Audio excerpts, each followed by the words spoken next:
Good afternoon.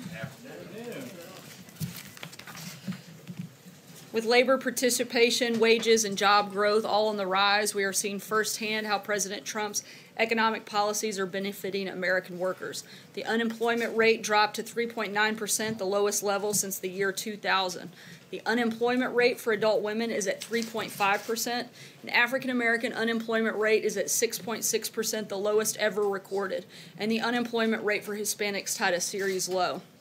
Since the president's election, more than 3 million jobs have been created. The president's historic tax cuts, deregulation, and pro-growth policies are creating jobs and restoring confidence in America's economy. On another important matter, the White House has been in close contact with state and local officials in Hawaii since the initial earthquake and volcanic eruption. The president continues to monitor the ongoing situation. FEMA and the White House encourage all individuals in potentially affected areas to monitor local radio or TV stations for updated emergency information and follow the instructions of state and local officials. The New York Post said today that CIA Acting Director Gina Haspel has headed 4 CIA stations across the globe, been a senior official in the CIA's Russia operation, held several top roles in the division responsible for covert operations, and post 9/11 was a senior-level supervisor in counterterrorism. The Post further noted that her integrity and significantly her political impartiality are unchallenged. She deserves quick confirmation without partisan theatrics. The bottom line, Acting Director Haspel has an unparalleled understanding of the CIA and is the right person to lead it during these dangerous times. Lastly, and on a slightly lighter note, I would like to congratulate Catherine and Alex, 2 members of the White House Press Corps, on their engagement over the weekend. So congratulations. And with that, I don't know if they even showed up today, but that's okay. Definitely would have given them a question, but since I don't see them, Kevin, we'll go with you. Thank you, Sarah. A couple of questions. First on Gina Haspel. Is it true the president and yourself and others had to sort of convince her not to withdraw her name from consideration? And if so, what was that like? And has this circumstance happened before since you've been at your position here at the White House? And a follow about Don Blankenship. Why does the president believe he can't win an election in the state of West Virginia? Let me answer the first question, we'll come back to that. In regards to Acting Director Haspel, her commitment to the agency is one of the reasons that she is the right person to lead it.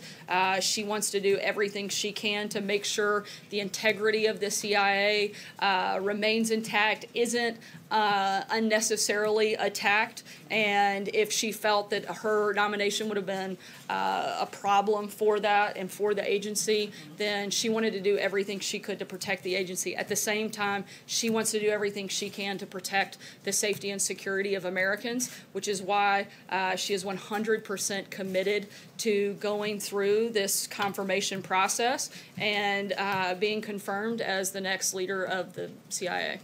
And the follow was on Blankenship in West Virginia. Why does the president believe that he can't win an election in the state of West Virginia? Why not?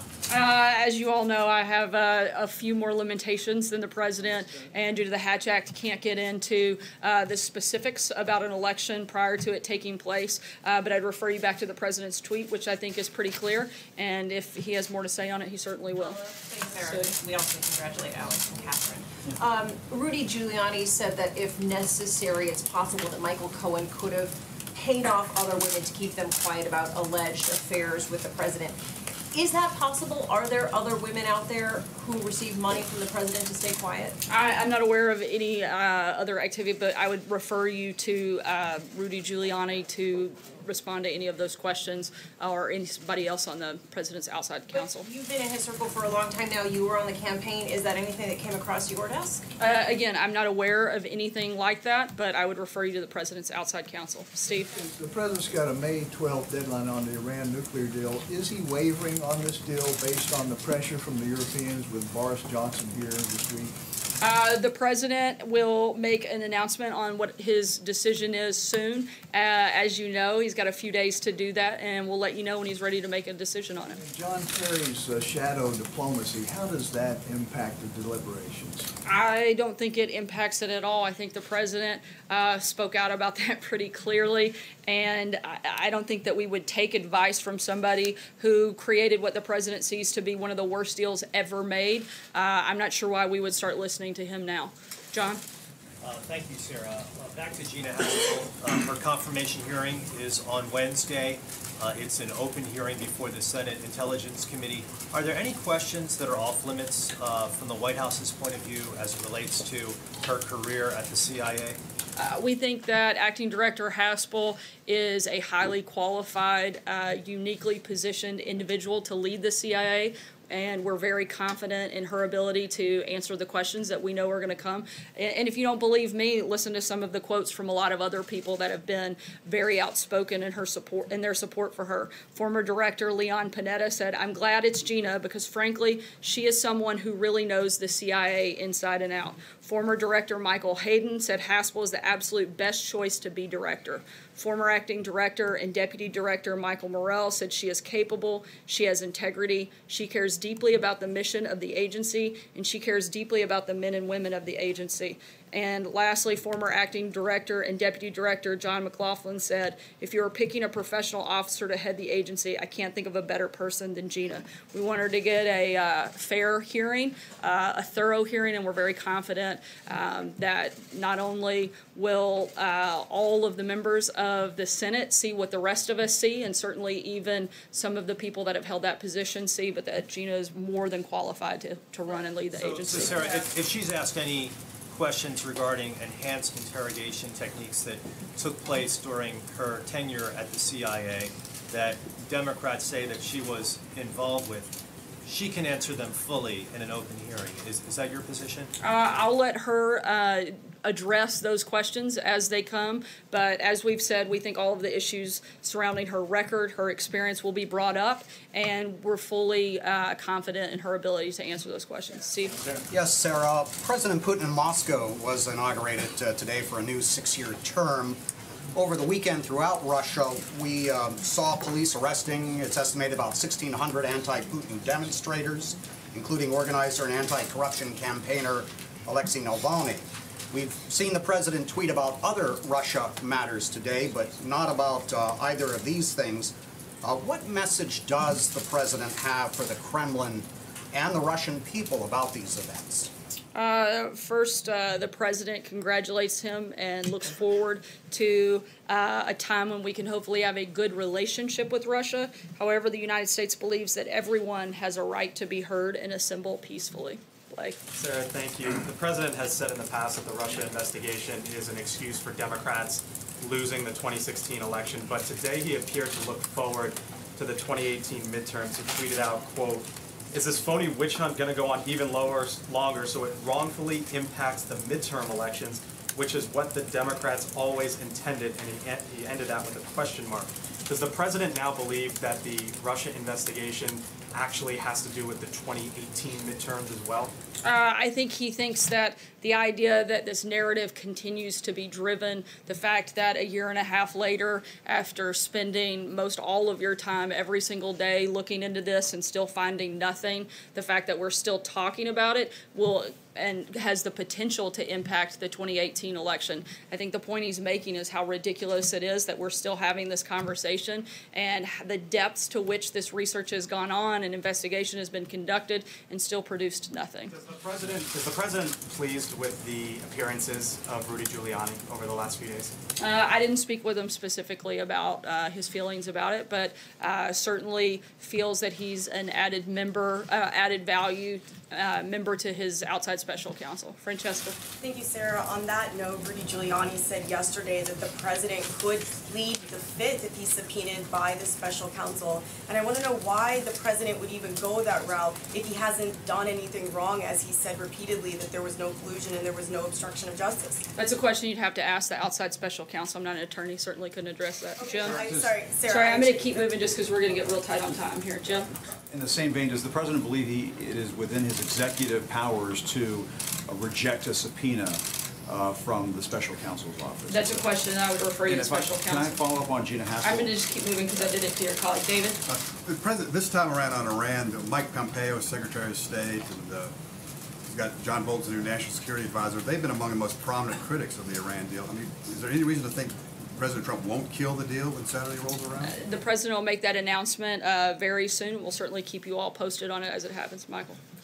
On the EPA, Andrew Wheeler is now confirmed as the second in command of the EPA. Does the president think that he would be able to continue the deregulatory agenda that Mr. Pruitt has been in charge of, were he to remove Mr. Pruitt? And given the sort of cascade of ethical problems, how close is, what's the status of the review that you guys have been saying that you're doing, and is the president closer to removing Mr. Pruitt from office?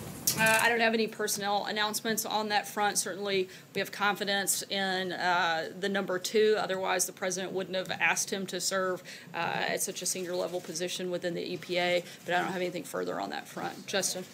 I wanted to catch back up with on China after the delegation came back. Presuming that the president's had some sort of briefing on that interaction now, can you tell us his reaction to the talks that happened, if the U.S. plans to talk to China again before the May 22 public comment deadline, and what the sort of next steps are? Sure. The president had a briefing this morning with members of the team that traveled. The president has a great relationship with President Xi, and we are working on something that we think will be great for everybody. China's top economic advisor, the vice premier, will be coming here next week to continue the discussions with the president's economic team, and we'll keep you posted as those discussions are ongoing. Stephen. Sarah, in its front page story this morning, the Washington Post, among many things, reported that there are persistent rumors that Mrs. Trump does not live in this White House and that she lives with her parents somewhere in the suburbs. What do you make of those rumors? I make of the fact that just when you think the Washington Post can't get things any more wrong, they do, and that is an outrageous and ridiculous claim. The First Lady lives here at the White House. We see her regularly, and I think that's something that belongs in tabloid gossip, not on the front pages of the Washington Post, and I hope that they'll do better next time. Peter? Sarah, we're going to hear from the First Lady in a moment. She's going to promote, among other things, good behavior among children. Part of this effort has to do with cyberbullying right now. Does the president accept any responsibility for American skepticism that the First Lady from the White House would be speaking out against cyberbullying? Look, this is something that is extremely important to the First Lady. I'm not going to get ahead of her announcement or her comments. In fact, I'm only going to take one last question because we got to make sure that we get there so nobody misses that. And the president will also be joining the First Lady at that event, so we want to make sure everybody has a chance to tune in. Aisha will take your question last. To be clear, the question was about him, not about her. I know that we'll wait to hear what she says, but does he accept responsibility for this climate that exists right now, that there is the need to sort of address an issue like cyberbullying? I think the idea that you're trying to blame cyberbullying on the president is kind of ridiculous when it comes to kids. This is something that has been problematic and something that we have seen over the last decade, and the First Lady sees it to be an important issue and something that she wants to address, and she'll do that here shortly. Aisha. Thanks, Sarah. There have been some reports that an Israeli intelligence firm was hired to kind of dig up dirt on former Obama administration officials regarding the Iran nuclear deal. Does the White House have any knowledge of that, or the idea that any Trump aides were involved in hiring this intelligence firm? I'm not aware of anything on that front. If something comes up, we'll let you guys know. Thanks so much. We hope you'll join us here in the Rose Garden with the First Lady and the President rolling out her initiatives. Thanks, guys.